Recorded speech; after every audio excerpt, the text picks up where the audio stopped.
The massive space station called Nexus Prime floated in the darkness around a dead star. Ships from hundreds of different worlds filled the space around it. Some ships looked like metal birds, others like floating crystals, and a few looked like nothing anyone could name. Today was special. It was the day that happened only once every 1,000 years. Ambassador Li Jiwan stepped off her small human ship and looked around. She was tall for a human woman, with short black hair and calm dark eyes.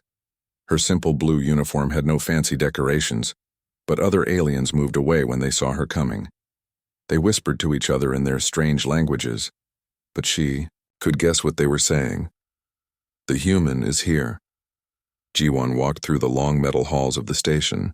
The walls were covered with symbols from every world in the galaxy. Some were beautiful, some were scary, and some hurt to look at. She had been to this place many times before, but today felt different. Today felt dangerous. Captain Park Minho waited for her near the main meeting hall. He was older than Jiwan, with gray hair and scars on his hands from old battles. His job was to keep her safe, but they both knew that if trouble started here, there was nowhere to run. "Any problems?" Jiwan asked him quietly. "The usual staring," Minho said. "But something else too. The old ones look scared." Jiwan nodded. She had noticed it too. The older alien races, the ones who had been around for millions of years, were acting strange. They kept looking at the human delegation, and then looking away quickly, like children who had seen something they should not have. The meeting hall was huge. It could hold representatives from every world in the galaxy. Thousands of different beings sat in circles that went up and up until they disappeared in the shadows above. Some breathed air like humans, others floated in water tanks, and a few seemed to be made of pure energy. In the center of the hall sat the oldest being anyone knew about. Elder Vorthak was a crystal creature that was taller than 3 humans standing on each other's shoulders. His body was made of clear blue crystal that sang quietly when he moved. He had been alive when the first humans learned to make fire, and he remembered things that most races had forgotten. Jiwan took her place in the human section. There were only 12 humans here, but they had as much space as races that brought hundreds of representatives. That was one of the old rules. Humans got respect even when no one remembered why. The meeting began like it always did. Different races talked about trade and borders and old arguments that had been going on for centuries. Jiwan listened but did not speak. Humans usually stayed quiet during these meetings. It was better that way. Then the Hegemony delegation arrived. The Hegemony was a young race. They looked like large lizards that walked on 2 legs, with red scales and yellow eyes that never seemed to blink. They had only been part of the galaxy community for about 50 years, but they were already causing trouble. They wanted more worlds, more power, more of everything. Their leader was General Crix. He was bigger than the other Hegemony members, with darker scales and old battle scars. He walked into the hall like he owned it, and his soldiers followed, behind him carrying weapons that were not supposed to be here. Elder Vorthak's crystal body started to sing a little louder. Other old races began to shift nervously in their seats. They knew what was coming. General Crix stood up when it was his turn to speak. His voice was loud and harsh, like rocks grinding together. "The Hegemony demands that humans leave the Kepler systems," he said. "Those worlds were ours before humans came. We have ancient rights to them." Jiwan stood up slowly. The hall became very quiet. Even the air seemed to stop moving. "The Kepler systems have been human territory for over 200 years, she said in her calm voice. "We built the colonies there, we terraformed the planets. They are ours by right of settlement and development." General Crix laughed. It was not a nice sound. "Rights? Development?" he said. "Humans are weak. You have few ships, small armies. You survive only because other races let you, but we are stronger. Now, we take what we want." The hall became even quieter. Some of the older aliens started to leave. They made excuses about urgent business elsewhere, but everyone could see they were running away. Elder Vorthak's crystal body began to shake. The song he made turned into something that sounded like a warning bell. The hegemony gives humans 10 standard days, General Crix continued. Leave the Kepler systems, or we will remove you ourselves. We will solve the human pest problem once and for all. The words hit the hall like a bomb. Every being that was old enough to remember anything important stopped what they were doing. The crystal song from Elder Vorthak became a scream of terror. Jiwan did not change her expression. She did not look angry or scared. She just reached into her pocket and pulled out a small communication device. She pressed one button and spoke. 2 words. Protocol 7. In space above the station, Captain Minho received the message on his ship. He looked at his crew and nodded. They began to send signals to other ships, other places, other humans who had been waiting for a very long time. Back in the hall, Elder Vorthak found his voice. It came out as a whisper that somehow everyone could hear. No, he said. No, no, no. Young fools, what have you done? The oldest rule. You have broken the oldest rule. General Crix looked confused. What rule? What are you talking about, old crystal? But Elder Vorthak was not looking at him anymore. He was looking at Jiwan, and his ancient eyes were full of fear. Never threaten the humans, he whispered. That is the first law, the oldest rule. Never ever threaten the humans directly. Jiwan closed her communication device and put it back in her pocket. She looked at General Crix with the same calm expression she had worn all day. You have 10 days to take back your threat, she said quietly. After that, there will be consequences. She turned and walked out of the hall. Captain Minho and the other humans followed her. They moved slowly without any hurry, but somehow every other being in the hall felt like they should get out of the way. As the humans left, Elder Vorthak began to sing again. But this time, it was not a song of warning. It was a song of mourning. The kind that crystal beings sang when they knew that terrible things were about to happen. The hegemony representatives laughed and made jokes about scared old aliens and weak humans. But around them, the hall was emptying fast. The smart races were already planning to be very far away from this part of the galaxy. Outside the hall, Jiwan and her team walked back to their ship.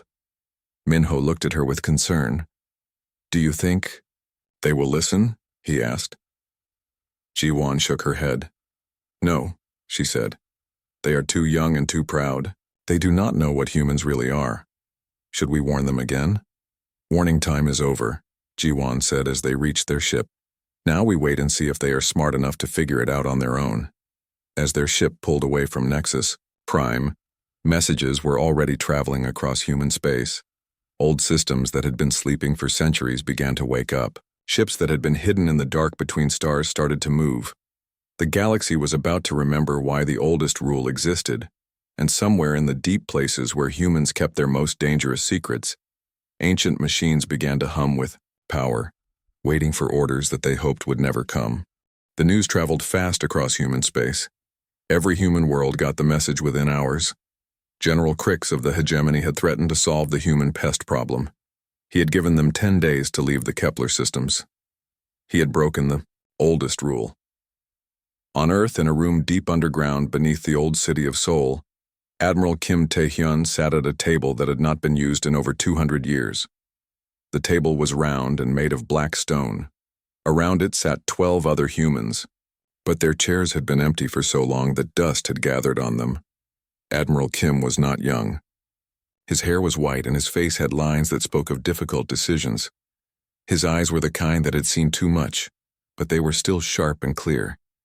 He had been hoping this day would never come. So, he said to the others at the table, "It has happened again." The other humans at the table were quiet. They all knew what this meant.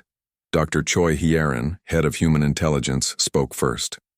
She was a small woman with quick eyes and hands that never stopped moving.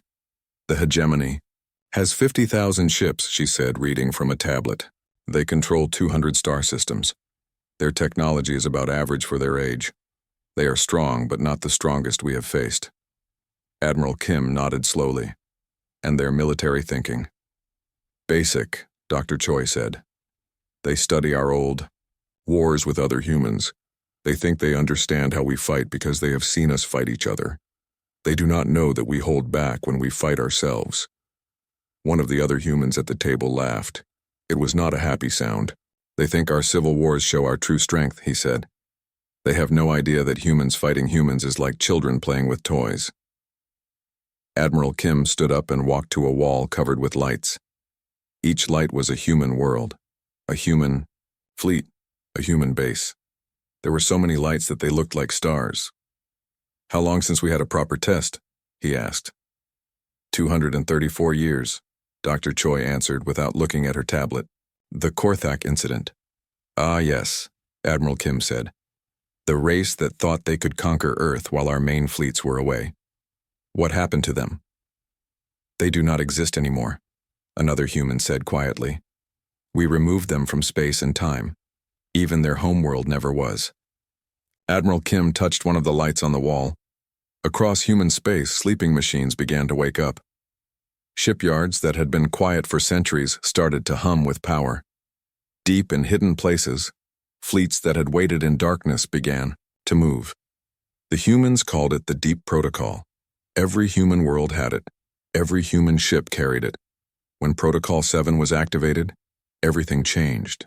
Humans who seemed like peaceful farmers became soldiers. Scientists became weapons makers.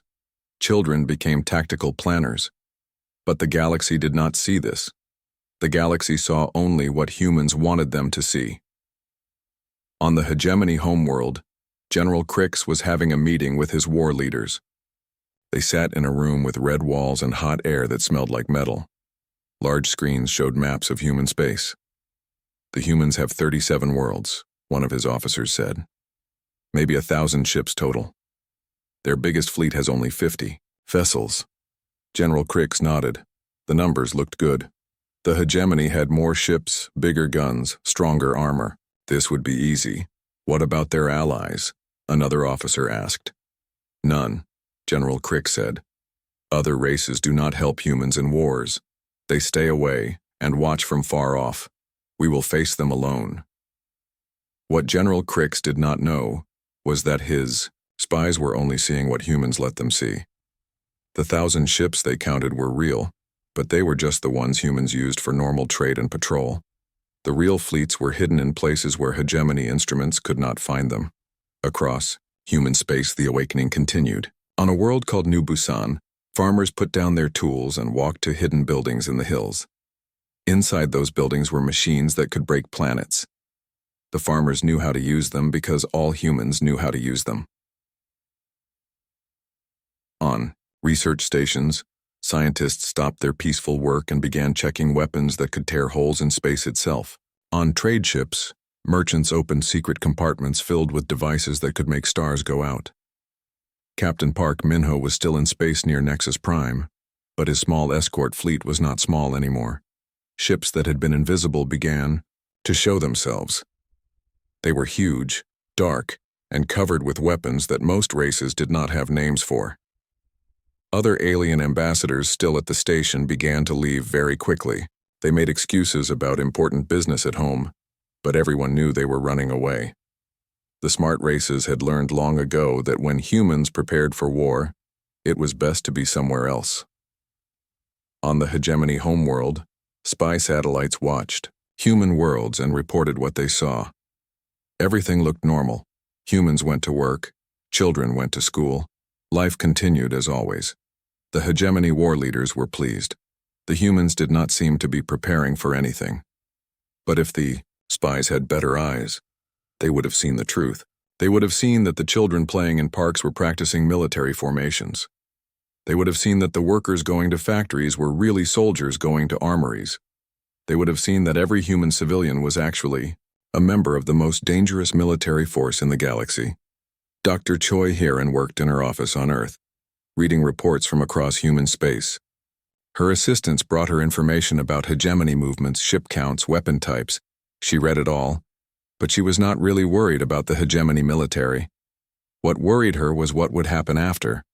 Humans had rules about war, but those rules were made to protect other races, not to protect humans. When humans fought for real, they did not just win. They solved problems permanently. "Admiral," she said into her communicator, "we need to discuss limits. Admiral Kim's voice came back immediately. What kind of limits? The kind that lets some of them survive, Dr. Choi said. The kind that leaves them able to learn from their mistake. There was a long pause. We will discuss it, Admiral Kim said finally. But first let them show us how serious they are about this threat. In space near the Hegemony border, ships began to gather. 50,000 vessels, the pride of the Hegemony, military. They were painted in bright colors and covered with symbols that were supposed to make enemies afraid. The ships looked powerful and dangerous. Hidden in the darkness between stars, human ships watched them gather. The human ships were smaller, darker, and did not look like much. But they had been built by a race that had learned to fight against the universe itself. They carried weapons that could change the rules of physics and crews that had been trained to think in ways that broke normal logic. Back on Nexus Prime, Elder Vorthak sat alone in his chamber. His crystal body sang a sad, low song that spoke of old memories and coming grief. He had lived through the last time someone threatened humans directly. He remembered what happened next. Other races had asked him why he was so afraid of humans. They were small, they said, weak. They had no claws, no natural armor, no psychic powers. What could they really do? Elder Vorthak tried to explain, but the young races never understood. They saw humans as they appeared to be, not as they really were. They did not know that humans had stopped being normal biological creatures centuries ago. They did not know that every human carried the knowledge of 10,000 years of warfare. They did not know that humans had learned to break the laws that governed reality itself. The countdown had begun. 8 days left until the Hegemony deadline. 8 days for General Crix to realize his mistake and take back his threat. 8 days before the galaxy remembered why the oldest rule existed. But in the deep places where humans kept their worst weapons, machines that had slept for centuries were starting to wake up. And in the darkness between the stars, ships that existed only partially in normal space began to move toward Hegemony territory. The galaxy was about to learn again why some rules should never be broken. 5 days were left on the Hegemony deadline. Admiral Kim Tae-hyun stood in his command center deep under Earth, looking at maps of the galaxy. The lights showed where Hegemony ships were moving, where their strongest defenses waited, where General Crix thought he was safe. They still have time to stop this, Dr. Choi Hyerin said, standing beside him. Admiral Kim nodded, but his expression was sad. They will not stop. Young races never do. They cannot imagine power greater than their own. Then we show them. We show them, Admiral Kim agreed. Commander Han, are you ready? On the other side of the room, Commander Han Jisoo looked up from her control panel. She was young for a human military officer, with bright eyes and quick hands. But she had been trained in the deep schools where humans learned to fight with weapons that should not exist. Ready, Admiral, she said. Shipseeker is prepared for demonstration protocol. Admiral Kim walked over to look at her screens.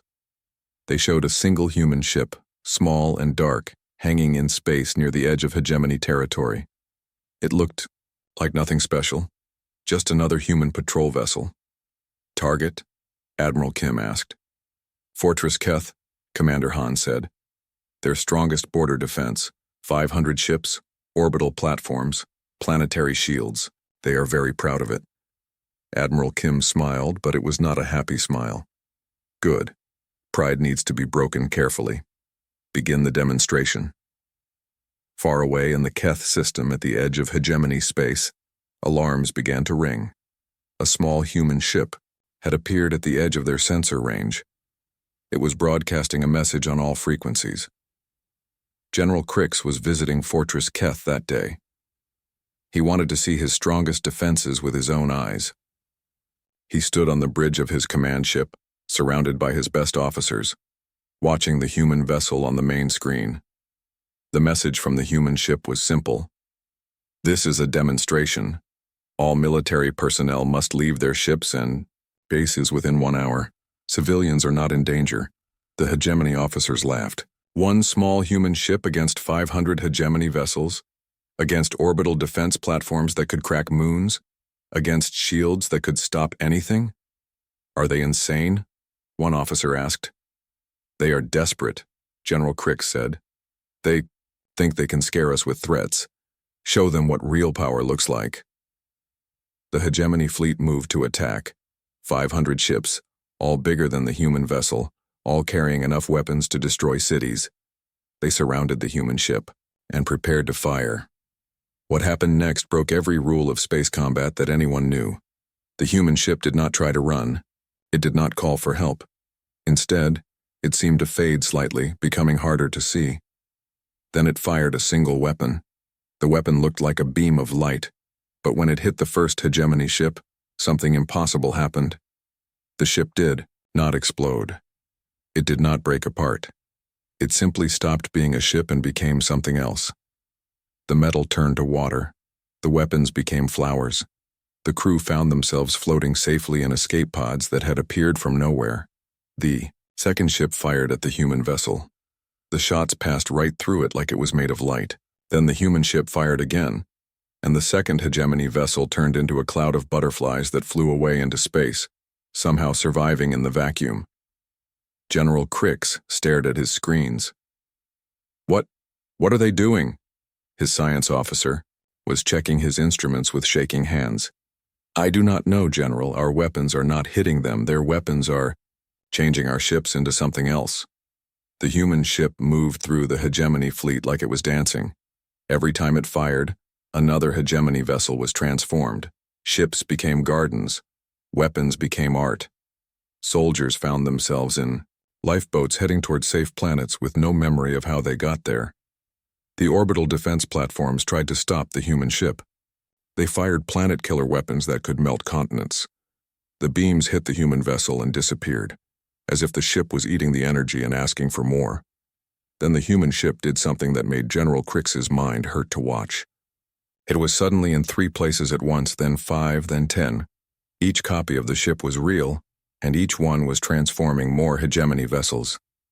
How many ships do we have left? General Crix asked, in a voice that was almost a whisper. 50. General, no, 30, no, 10. In 37 minutes, 500 Hegemony ships had been transformed into harmless things. The orbital platforms had been turned into space gardens. The planetary shields had become light shows that painted pretty colors across the sky. Not a single person had been killed. Every Hegemony soldier and pilot was safe in rescue pods or had been transported to safety. But their weapons were gone, their ships were gone, their defenses were gone. The human ship hung alone in the middle of what had been the strongest Hegemony fortress. It broadcast one more message. Demonstration complete. You have 4 days. Then, it disappeared. Back at Nexus Prime, the emergency session of the Galactic Council was in chaos. Representatives from dozens of races were shouting, arguing, demanding explanations. Most of them had never seen anything like what happened at Fortress Keth. President Yoon Seung-min of the Galactic Council tried to bring order to the meeting. He was an older man from a peaceful race, and he had never dealt with anything like this. Please, he said, we must remain calm. Ambassador Lee, can you explain what happened? Ambassador Lee Jiwon stood up slowly. Around her, the other races became quiet. Even the ones who were shouting before stopped to listen. What happened was a demonstration, she said in her calm voice. One ship, using training weapons, with full safety protocols engaged. No one was harmed. The Hegemony military assets were neutralized using minimum force. Training weapons? President Yoon asked, his voice cracking slightly. Yes, Ambassador Lee said. The weapons we use to teach our children. The ship that performed the demonstration is commanded by a junior officer on her first assignment. The council chamber became very quiet. If this was what human children learned to do, what could their real military accomplish? Elder Vorthak finally spoke up. His crystal voice was sad and tired. I will tell you what the young races do not know, he said. I will tell you why the old rule exists. He activated a holographic display that showed images from ancient times. Ships the size of moons. Battles where humans fought against the laws of physics and won. Weapons that could move stars and races that simply stopped existing because they had made humans angry.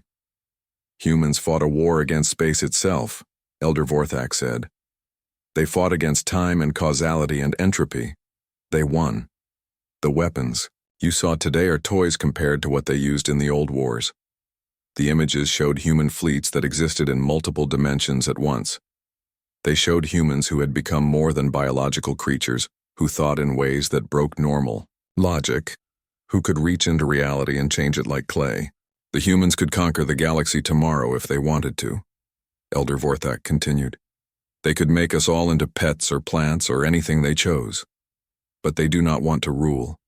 They want to be left alone. The old rule exists to protect us from their attention. President Yoon looked at Ambassador Lee with new understanding. What happens if the hegemony does not withdraw their threat? Ambassador Lee looked back at him with calm, dark eyes. Then you will learn why we prefer to stay hidden, she said, and you will understand why some problems are best solved permanently. On the Hegemony homeworld, General Crix received the reports from Fortress Keth. His military advisors were in panic. Their strongest defense had been neutralized by a single human ship, using what humans called training weapons. But General Crix was proud, and pride can make even smart people do stupid things. It was a trick, he declared. Some kind of advanced technology we have not seen before, or they have allies helping them in secret. Humans cannot really do these things. His advisors tried to argue, but General Crix would not listen. Instead of withdrawing his threat, he did something even worse. He decided to show the humans that the hegemony was not afraid. He ordered the attack on human civilian colonies. When Admiral Kim Tae-hyun received the news, he was quiet for a long time. Dr. Choi Hyerin watched him with worried eyes. They killed civilians, she said quietly. Yes, Admiral Kim said. 30,000 people on New Busan. Farmers, teachers, children. Orders, Admiral.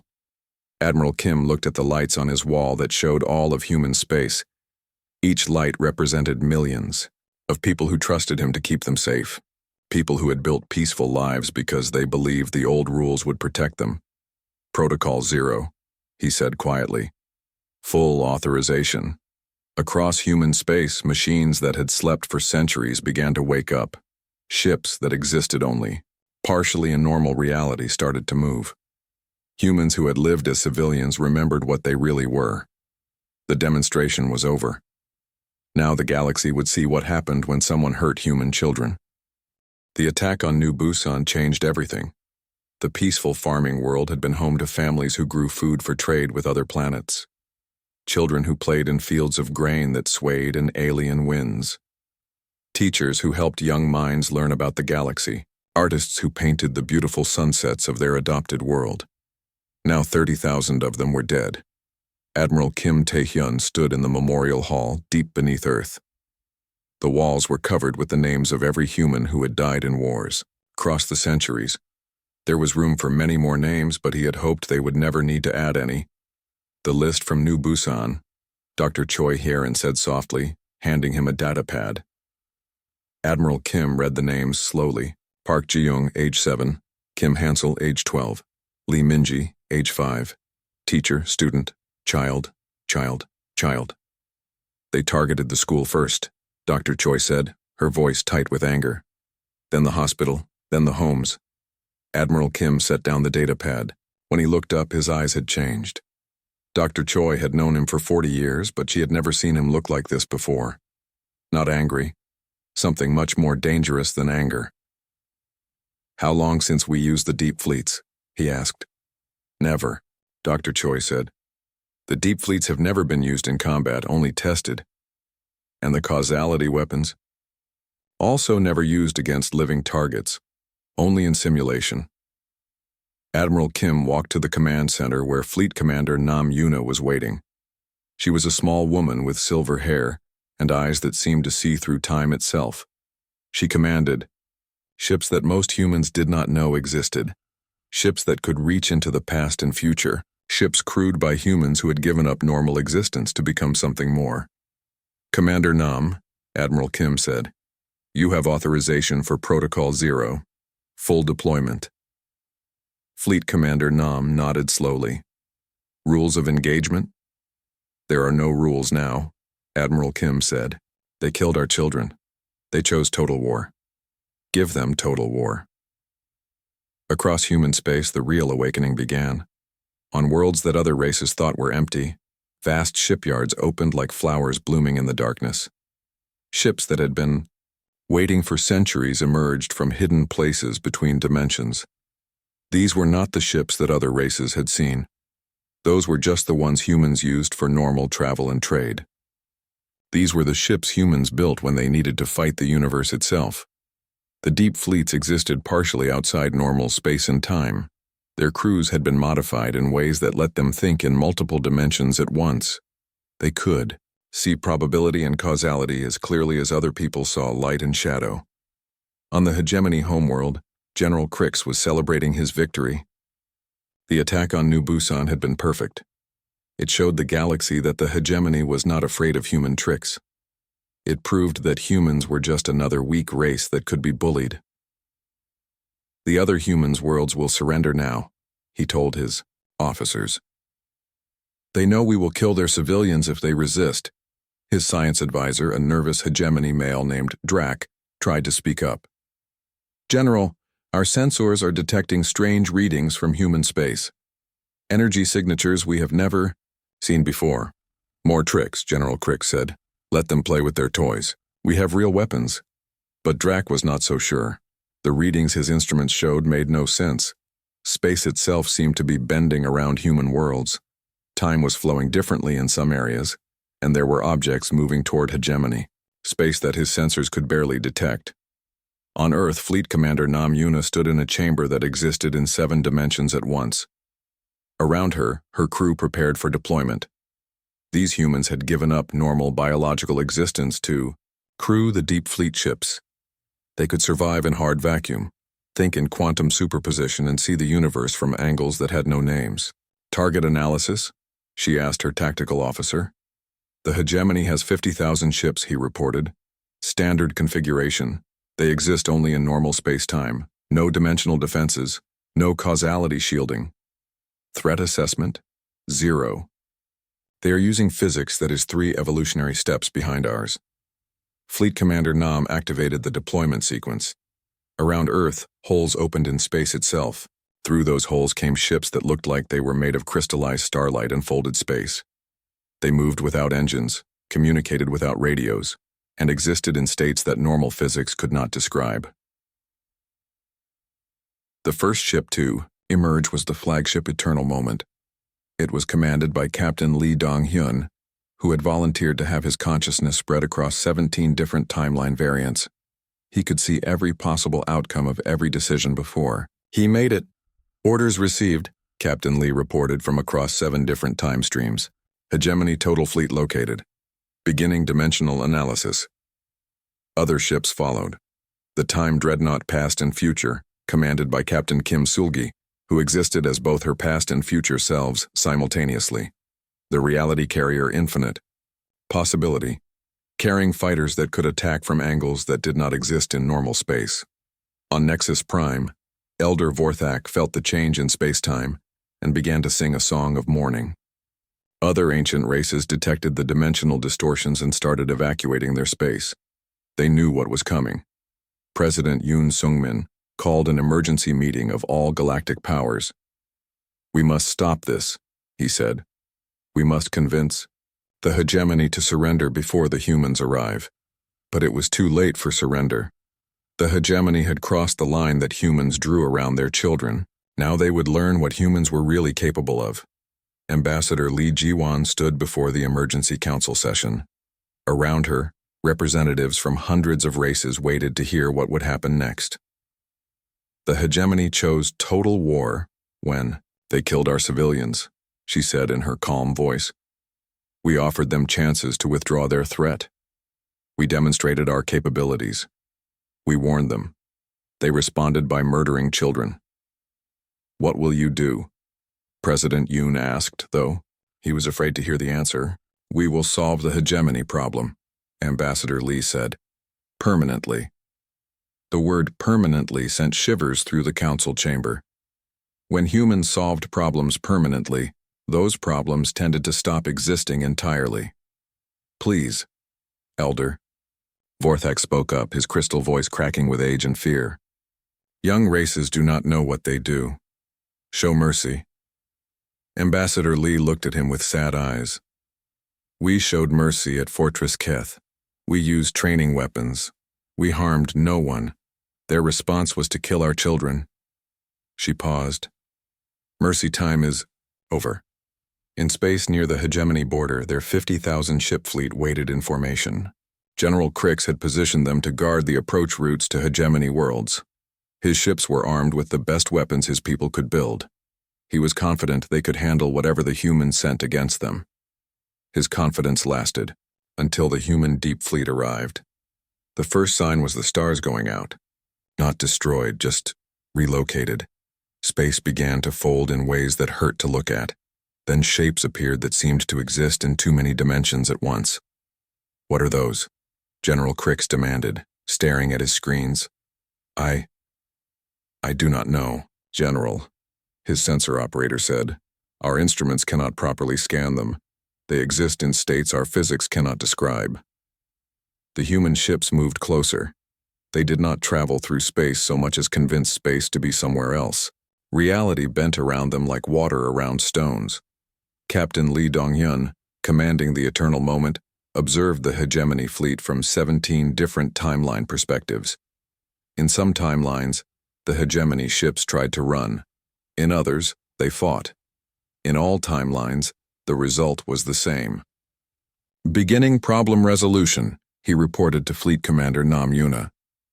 The Deep Fleet opened fire, but they did not fire weapons in any sense that normal physics understood. They fired concepts, ideas given physical form, possibilities that rewrote reality to make them true. The first volley was a temporal weapon that reached backwards through time and prevented the Hegemony ships from ever being built. 5,000 vessels simply stopped existing because their construction had been undone retroactively. The second volley was a causality weapon that made the remaining ships forget how to function as weapons of war. Suddenly, Hegemony warships became exploration vessels whose crews only remembered peaceful missions. General Crix watched his mighty fleet disappear or transform in seconds. "Fight back!" he screamed. "All ships, open fire!" But his ships no longer remembered how to fight. Their weapons had been convinced that they were scientific instruments. Their shields thought they were decorative lights. Their engines believed they were sculptures. Fleet Commander Nam Yuna watched the battle from her command ship. The word battle was not really accurate.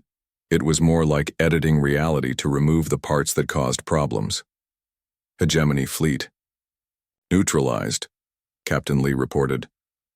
Beginning planetary pacification. The Deep Fleet moved toward Hegemony worlds. They did not come as conquerors. They came as teachers, ready to give the Hegemony an education they would never forget. The end came not with explosions or screaming, but with understanding. Fleet Commander Nam Yuna stood on the bridge of her ship as it approached the Hegemony homeworld. The planet looked peaceful from space, with blue oceans and green continents covered in cities. Billions of Hegemony people lived there, going about their daily lives not knowing that their government had just declared war on the most dangerous race in the galaxy. Target analysis complete, her tactical officer reported. Population, 4 billion. Military installations, 2,000. Civilian areas clearly marked. Weapon selection? Fleet Commander Nam asked. Recommend the comprehension field, the officer said. It will teach them what they need to know without permanent harm. Fleet Commander Nam nodded. The humans could have used weapons that would erase the Hegemony from time itself. They could have moved their star to another galaxy. They could have turned their planet into a garden and relocated the population to a peaceful dimension. But Admiral Kim had chosen education over extinction. The human ship deployed the comprehension field. It spread across the Hegemony homeworld like invisible light, touching every mind on the planet. Suddenly, every Hegemony citizen understood exactly what their leaders had done. They saw human history, human capabilities, human restraint. They understood what humans really were. In his command bunker, General Crix felt the field touch his mind and screamed. The knowledge hit him like a physical blow. Humans were not just another race. They were what happened when a species learned to break the rules that governed reality itself. They had fought wars against physics and won. They had battled entropy and made it surrender. The Hegemony military had threatened beings who could reach into the past and prevent their enemies from ever being born. They had challenged creatures who could think in 12 dimensions and see every possible future at once. They had attacked the children of a race that had learned to make stars dance and time flow backwards. Across the Hegemony homeworld, people began to understand. In cities and towns, Hegemony citizens looked up at the sky where human ships waited. The ships could have ended their civilization with a thought, but instead they had chosen to teach. On Earth, Admiral Kim Tae-hyun received reports from the Deep Fleet. The Hegemony military had surrendered completely. Their leaders were asking for mercy. Their people were begging for forgiveness. "What are your orders, Admiral?" Fleet Commander Nam asked through the quantum communicator. Admiral Kim was quiet for a long time. He thought about the children who had died on New Busan. He thought about the families who would never be whole again. He thought about the lesson that needed to be taught. "Show them mercy," he said finally, "but make sure they never forget." The human ships began their work. They did not destroy Hegemony worlds, but they changed them. Military factories became schools. Weapons research centers became hospitals. Warships became exploration vessels that could only travel to uninhabited systems. But the most important change was what happened to the Hegemony people themselves. The comprehension field had shown them the truth about humans, but it had also done something else. It had given them a deep, permanent understanding of why violence was wrong. They would still be themselves, still be Hegemony, but they would never again want to hurt other beings. General Crix was brought before Admiral Kim Tae-hyun in a special meeting chamber that existed between dimensions. The Hegemony general was no longer the proud, aggressive leader who had threatened humans. The knowledge of what he had almost caused had broken his spirit. "Why?" General Crix asked in a whisper. "Why did you not destroy us? We killed your people. We threatened your children." Admiral Kim looked at him with tired eyes. "Because destruction is easy," he said. "Any race can kill. It takes wisdom to heal. It takes strength to show mercy. But we attacked your civilians. We broke your laws." "Yes," Admiral Kim said. "And if we had wanted revenge, your people would no longer exist. Your homeworld would be empty space. Your history would be erased from time itself. But that would not bring back our dead. It would only create more death." General Crix stared at him. "Then why fight at all? Why show such power?" "Because sometimes the only way to prevent a larger war is to show what that war would cost," Admiral Kim explained. "Your people needed to understand what they were threatening. Now they do." The Admiral stood up and walked to a window that showed the stars. "Humans learned long ago that true power is not the ability to destroy. True power is the ability to choose not to destroy when you easily could." Back on Nexus Prime, the Galactic Council was meeting again.